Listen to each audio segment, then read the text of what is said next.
Good moment, everybody. I tell you what, it's been a fun time doing this podcast. We got the video rolling here. We're expanding and growing this podcast by the week. And I cannot tell you guys how grateful I am for you guys checking this stuff out. This is fantastic. The feedback has been coming in and been really great. So basically what we're going to be talking about today, we're still rolling on with the Night Roads EP. And to kind of circle back, we talked about Night Roads and a song called Dreamin' the Girl last time. So be sure you go back and check out episode 28. This is episode 29. And this was my first time going into Nashville, so just to kind of put it in perspective, it was pretty, I would say, overwhelming and exciting to be there, because in that city there are so many talented people. And it can just be overwhelming seeing all that talent, and can let self-doubt creep in a little bit, but we'll get into that a little bit later on down the road. But yeah, so here I am, in the studio for the first time with these guys, and I was kind of wondering, like, what should I do? What would be the songs? I had only had 3 picked out, which was Night Roads, Dreamin' the Girl, and Me in This Bottle. Which today we're going to be talking about 2 songs, which is Manny the Drinkin Man and Me in This Bottle. And Manny the Drinkin Man came up because we had about 20 minutes left on the session that I had set up for the day. So I was like, well, of all songs to think of, I had written hundreds of songs before this day. And for some reason, the only song I had stuck in my head that whenever like, let's do one more, I was like, Manny the Drinkin' Man? Yeah, that's all that stuck in my head. And I'm like, it's such a goofy song. And I wrote it, actually. At the time, me and my brother were renting a house together. Me and my brother roommates. Shout out to my brother Sam Yule. I don't know, I just called him Sam. I've never called him Sam in my life. His name is Samuel. And so yeah, Manny the Drinkin' Man, we were living together. Always got to have the Santa Claus or the Snowman coffee mug. They're the best. So check out this video, which is a quick thing. If you guys are listening on the podcast, if you guys feel like checking out the video form, you can go to youtube.com/Scott Wyatt Music. Okay, so me and my brother are living together. I wake up one day and just had this idea in my head of, I had a dream. It may have came from a dream. I can't quite say. Yes, it did, and this is how it happened. But from what I recall, I think I had a dream about this guy Manny or something, or just woke up with this idea of Manny the Drinkin' Man. Now, who would he be, and what can I do with him? So I grabbed my guitar and started playing this little B7 bluesy kind of deal. And then the song was kind of just born. I wrote it so fast. I wrote it all one morning in between, I believe, 9 a.m. and 9:36 a.m. I think is what's written on the paper. I have the notebook around here somewhere. I'll post it up on Instagram if you guys want to check it out on there. Just the original lyric sheet. It's Instagram's at Scott Wyatt Music. Shout me out on there too and let me know how you guys are digging the podcast, or just reach out anyway, because I love to hear you guys' feedback and appreciate you guys all tuning in the way you guys have been. And just to give you a quick update on kind of what's been going on these days, as far as like right now here in 2019, been in the studio off and on, and this last weekend we finished up most of the instrumental parts and did the background vocals. I'm going to give a big shout out to Shane and Tim from a band called The Mazed. That's Mazed. And check out their new album too. It's on iTunes and Amazon and all the good stuff, Spotify. But very, very interesting music and just killer vocal work. And shout out to my producer Cameron Yates for getting those guys involved. I'd never met them before until that day, and I think we struck up a good friendship, and I hope to check their band out live soon. They're out of Springfield, Illinois, and super talented and hilarious, just great and people, super talented. So just kind of want to give you guys an update on what's going on there. And so without further ado, it's been 5 minutes here. Let me go ahead and get Manny the Drinkin Man pulled up here. And just to let you guys know, if you guys listened to the last episode on Night Roads, when I talked about using the miking up my foot to give it the bass drum effect, and when I talked about using the tambourine, the producer's little kid's toy tambourine, both of those are used on Manny the Drinkin Man. So it's fired up here. It's been a while with all these songs, so see what kind of memories we can drum up while we all listen to this here.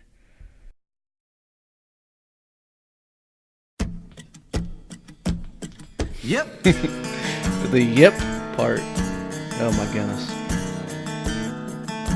Manny was a drunk, was a good friend of mine. Yeah, so Manny was a drunk and was a good friend of mine. His wife so he's nice living with me. So we came to What's he gonna do? I could tell by his eyes he was high as hell. Hard to do that anymore and talk about it in music. So anyways, the yep part you heard, you'll hear it a few times throughout the song. So I go, yep. That was not planned. That just kind of happened in the studio as I started playing it. If I remember, the producer said, "Are you ready?" And I said, "Yep." And I started clicking it off. A lot of folks in my hometown, when I came out with this EP, really enjoyed Manny the Drinkin Man. Still get asked about it sometimes to this day at the gas station when I swing through town. It's pretty cool. I'm Manny the Drinkin Man. Yep. And Manny stayed sober for about 6 hours. If you haven't figured it out yet, I think Manny's got a drinking problem. He started thinking clear, then he lit one up and thought he fell in love. He wanted her so bad, drove him insane. Mistress was Mary Jane. I remember after I recorded this, I was sitting in my hotel there in Nashville and shot all the songs over to some people I knew, including my cousin Josh, and he thought the guitar part on this part was pretty cool. So the little rhythm came up with it. So thank you for that, Joshua. He said, I've been loving this bottle for a long time. It fits in my hand. It never tossed back, pressed against my lips, and it understands. It never asks where I'm going. It's basically Manny the Drinkin Man singing to his love for his bottle, because it's the only thing that's never left him. It never let him down. Well, I wanna tip on back. Now he's got a tall boy in a brown paper sack. For all you songwriters out there, if you heard me do that, I'm talking about a bottle the whole time, and I talk about a tall boy in a brown paper sack. It kind of doesn't fit. So, yeah, me looking back and critiquing this, I would have fixed that, but it is what it is, folks. That's why we're doing this podcast. We're learning together. Never ask where I'm going or where I've been. I'm Manny the Drinkin Man. Oh, yeah. Okay, so that was Manny the Drinkin Man. Not too much else to add on that, because that was a pretty quick song to write. And it just kind of came organically, and I couldn't think of any other songs to do off the top of my head at the time in the studio, so that's what came about. That's how Manny the Drinkin Man ever even got recorded. So now on to a song. This song, along with Night Roads, really helped me out a lot in connecting with you all. And this was actually the first song I ever had played on the radio, so pretty excited about that. Initially, this song, I remember when I wrote it literally a week and a half prior to going to Nashville, and I went to go see my buddy who also used to play in Midwest Avenue with me, Steve Vincent, and his other band, and called Calhoun County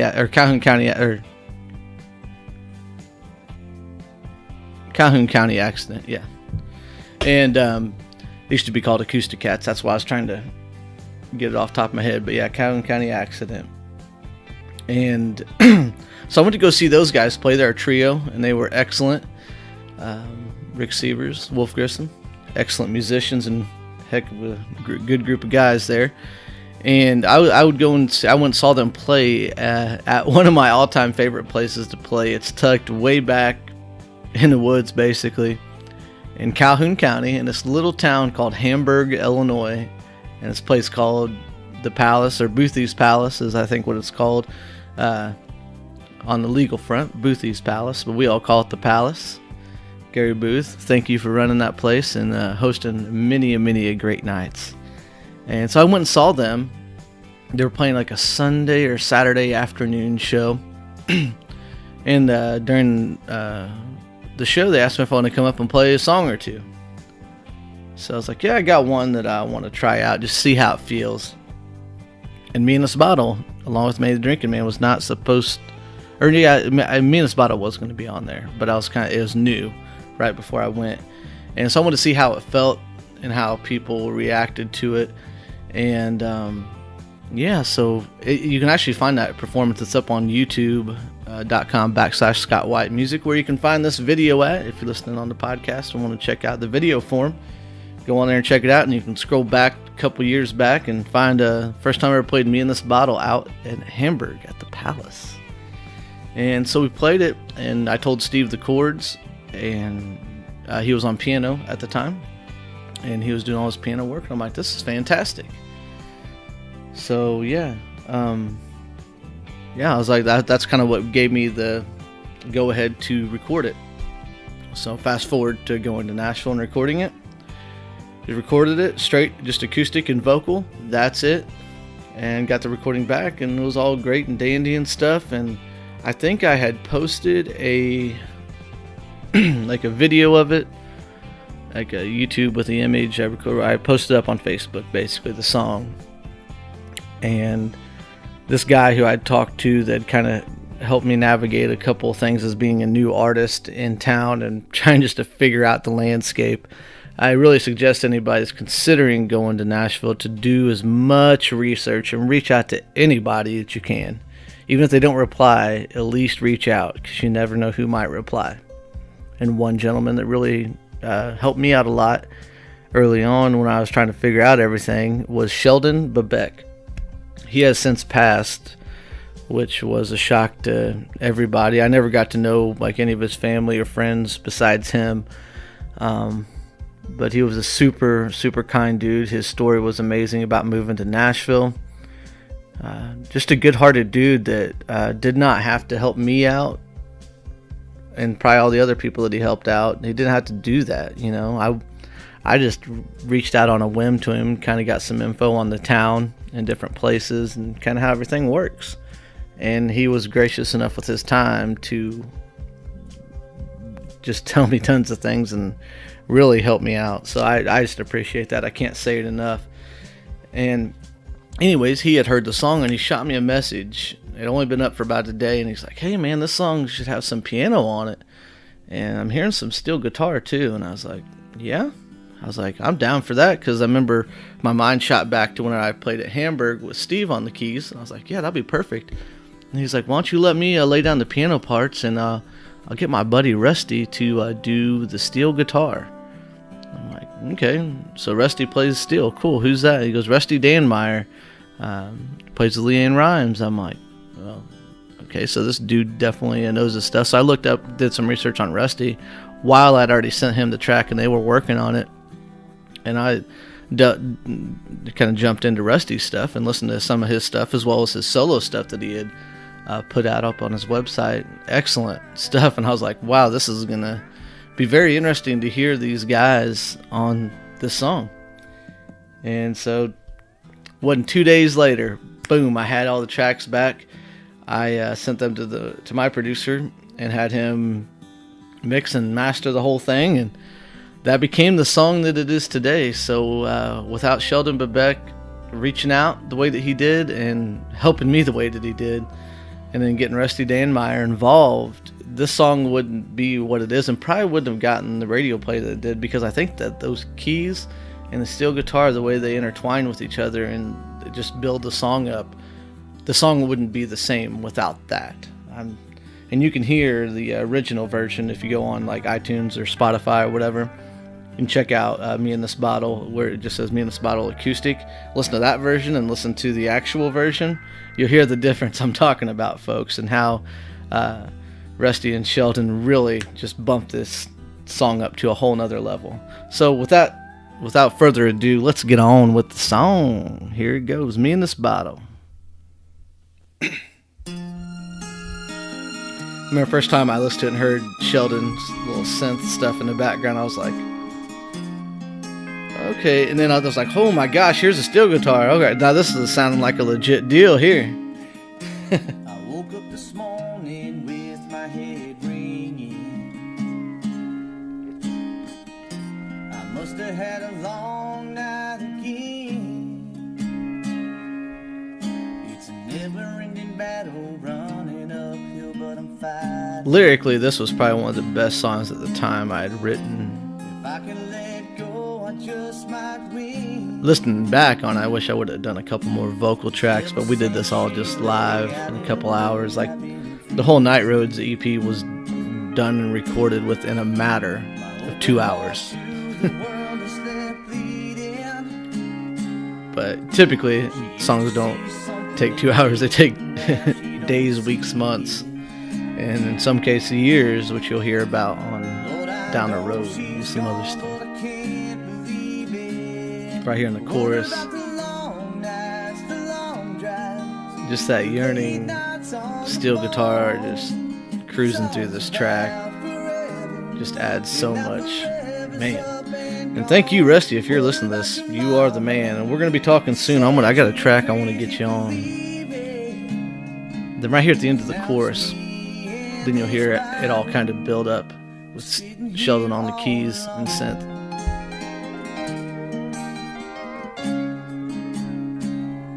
Something about that, whenever I heard this version back, after being so used to just hearing me play it and sing it and that's it, then hearing these two guys put their work on top of it, me as a songwriter, our songs are our world, and these guys just took it to a whole nother level to where, like, it hit me in the heart hearing this. I was like, man. And that's the kind of stuff you want as a songwriter I love whenever songs grab me, Speaking of songs grabbing me, in the middle of this, if you guys notice I'm wearing a Broseph shirt, go back a couple episodes, maybe about 5 or 6 back, check out my interview with Brock from Broseph talking about their song, Some Things. Talking about a song that hit you is their new single, Some Things. So be sure you guys go check that out. Tell you, I can't thank these guys enough for throwing that synth and keys and steel on there. It just kind of just weaves in and comes in at the right times. Like, we didn't have to do too much with it editing wise, besides just mixing it and mastering it. It was spot on. And also, I didn't play this song with a click track. None of these were done with a click track, which you should always do, folks, I'm telling you, but I didn't. And so it takes some talented musicians to just hear a song and then boom, jump in and without a click track and just make it happen. So that was cool.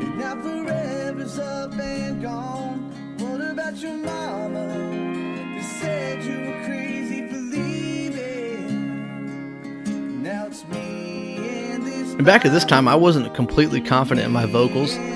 And you'll hear me kind of hold back at the end here when I repeat, all alone.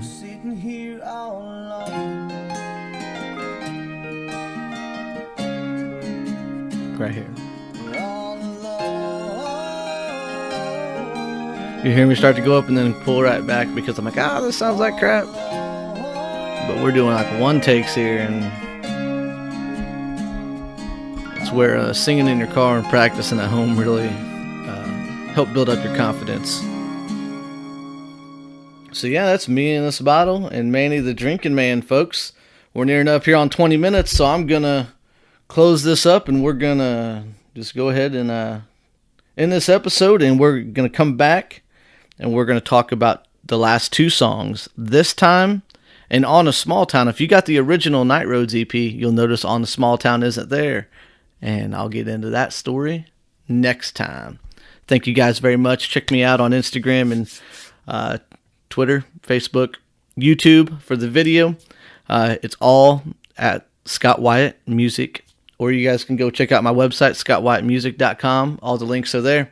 Thank you all very much. I appreciate your time.